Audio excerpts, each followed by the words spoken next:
Hello once again, YouTube, G-Man 5338. Knocking on your front door for a Tattoo Tuesday. It's time to push some ink, ladies and gentlemen, into your skin and into your soul, because we were all born to rock and roll. Now today, it's minus 20-something degrees out here in my garage. And I ain't too interested in freezing my nuts off out here. So I just briefly want to talk to you about what we are going to be discussing today. The topics at hand, ladies and gentlemen. We're going to be talking about tattoo machines today. The history of the electric tattoo machine. All right, we're going to learn about the 3 types of tattoo machines that are in the world today. We're going to talk about the 2 most popular types and which type is right for you. Now, I know what you're saying. G-Man, don't bore us with this shit, man. History. How it works. Damn. Before you use anything, you should understand it. But don't take my word for it. Take theirs.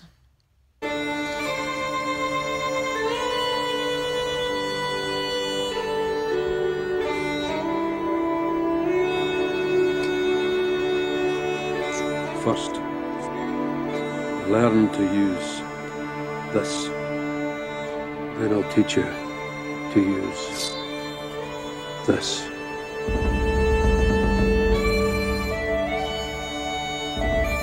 Next week we'll do a follow-up to this Tattoo Tuesday where we'll try to find the right brand and the right machine and the right price range for you. Now, clean yourselves up because you're coming in my house, yo.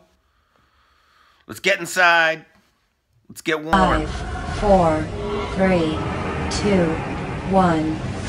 Hey, you're sticking with the G-Man 5338 for Tattoo Tuesday. Today, we're going to travel back in tattoo time. That's right.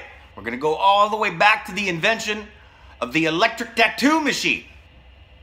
We're going to talk about how the 2 main types of tattoo machines function. The coil machine and the rotary machine. So we can see how we get from this to that. Now, join me, won't you, in a journey back into tattoo time. A young Irish-American by the name of Samuel O'Reilly served some time in the U.S. Navy. During his time in the Navy, O'Reilly learned to tattoo. Why? Because tattooing was for soldiers, sailors, and criminals, as I taught you earlier. All right? So he picked up the art of tattooing. He leaves the Navy, sets up shop in New York, right? He sets up a tattoo studio. But he's not digging the way tattooing is being done, okay? He wants to find a better, faster way to do this, all right, other than hand poking. So he does a bit of research. Now, after he does his research, he develops this. The first electric tattoo machine. Now, the machine is somewhat different from the machines we see today. His machine was single coil vice the double coil we see now. And some of his machines were so big that they needed to be supported by wires from the ceiling. All right? And it was very taxing on the tattoo artist. So a Londoner eventually would change things. But before we go there, there is a prologue to the story. Yes. Now, old Samuel O'Reilly, although he invented the tattoo machine, he actually got the idea from this man, Thomas Edison. Thomas Edison designed something called the electric autograph pen.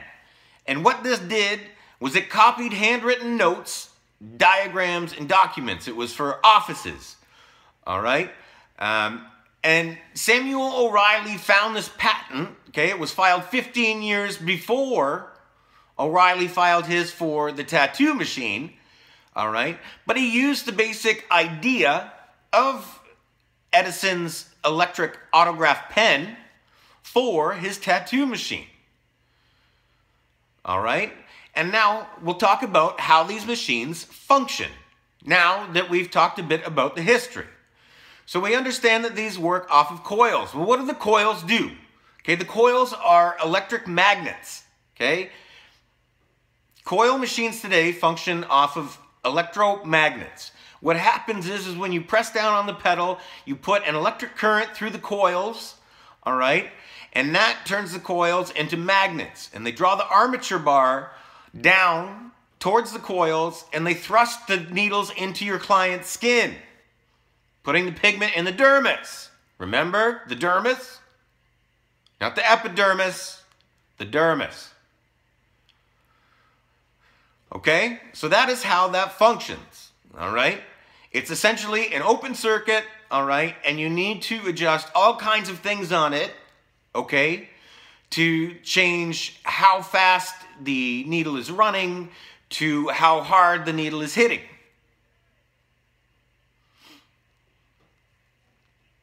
Now, with the invention of electric motors came the rotary tattoo machine.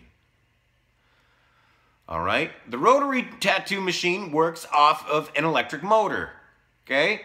What happens is that the motor spins, okay, and the needle goes up and down from the rotary action of the motor spinning. All right, that's where the term rotary comes from. Now, what is the benefit of this versus a coil machine? Number one, okay, the adjustments are all easily made. Okay, sometimes with certain rotary machines, all you need to do is adjust your amperage on your power supply. All right, other ones you can adjust the screw on the top, okay, to adjust how hard your needle is hitting. All right, and most rotary machines don't require the use of a tube runner or a bar runner, okay, which is a piece of plastic that goes midway on your needle bar, okay, and it keeps it running in the center of the tube, so you don't need the elastic. There is a flywheel you can tension down on your needle bar, so you don't need an elastic band. All right? And with the rotary action, okay, the machine holds much smoother in your hand, okay? So you get much smoother line work, and it doesn't irritate your client as much. Now, there is a third type, which I'm not going to get too much into. It was developed in 2000. All right, and it works off of compressed air. It's a pneumatic tattoo machine. I have never seen one. I've never been tattooed by one. I don't know anybody who's used one, and I don't know anybody who has been tattooed by one. So I'm not talking about it, because I don't know shit about it. But what I do know shit about is rotary machines. All right? Now, when you're looking at which tattoo machine is right for you, rotary or coil, you need to consider a few things. Do you have someone, okay, who is providing you tutelage in the craft of tattooing? Because if you do, I would suggest you start learning on the coils. All right, start with the harder machine and work your way up. Okay, but that is for those of you who are fortunate enough to have somebody to teach you how to tattoo. If you're like me and you have nobody, all right, initially to teach you, all you have is your experience in getting tattooed, all right, and having read, you know, a number of books about it, all right, I would say stick with the rotary machine, because the adjusting is much easier done on a rotary. Okay? If you screw stuff up on a coil, you can electrocute your client, not much, but you can give them a good jolt. And you can even set shit on fire. With a rotary, not so.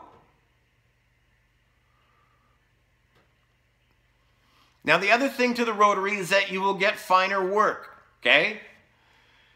Now, this is key when you are starting out in tattooing, especially when you are tattooing on your own, okay?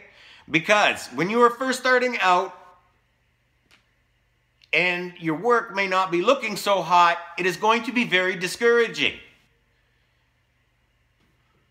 But if you're using the right machine for your right sitch, okay, you're going to get the right results. And that is what we want, ladies and gentlemen. Results. Now, I hope I didn't bore you too much with the history and the function of tattoo machines. I know for some of you it may have been drier than a popcorn fart, but it is crucial that you understand and know this stuff before you go out there and start pushing ink. Now, because Samuel, the inventor of the tattoo machine, was Irish, tomorrow, for Tunage Thursday, which is happening on Wednesday, we'll be talking about the Dropkick Murphys, ladies and gentlemen, straight out of Boston. My favorite massholes. The Dropkick Murphys. Thanks for sticking with us. Remember to like, share, subscribe, comment. Check us out on Instagram. I hope you're doing well. I hope you're good. I hope you're safe. Look out for each other. Peace.